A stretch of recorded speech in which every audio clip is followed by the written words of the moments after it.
Functions in JavaScript may also be written without names. Such functions are called anonymous functions. Let's look at the numprinter example from the previous lecture. We had written another function called isOdd and passed that function itself as an argument to numprinter. Now, JavaScript allows a function to be written without giving it a name, like this. So this function basically takes an argument, which should be a number, and returns whether the number is odd. So this is exactly the same as isOdd function that we wrote earlier, but without any name. A function without a name is called anonymous function.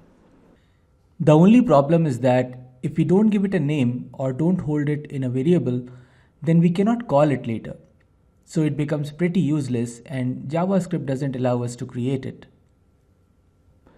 But if you look at the numprinter function, the parameter name is like a variable. So instead of writing a named function like the isOdd function, we can pass an anonymous function as the filter argument like this.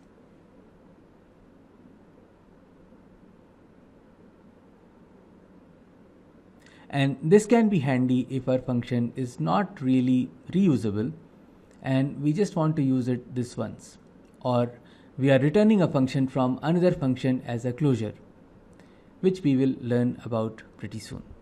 Let's take another example. Arrays provide a for each function, and this function takes another function as an argument, such that the passed function works on each of the element of the array. So the for each function takes another function as an argument, and this function should take an element of the array and do something with it. If you want to print all the elements of an array, one way to do is to use a for loop, alright? A more functional style to do the same thing would be to use the for each function of the array. So we can write a function, let's call it print element, which takes an element of an array as an argument and prints it out on the console. Now let's create an array of numbers, then call the for each function on this array and pass the print element function as an argument to for each. And as you can see, the for each function goes over each element of the array and passes that element to this argument function, which in turn has logged the element on the console in our example. We could have done something else with the element if we wanted. Now instead of passing this named function, we can also pass an anonymous function like so.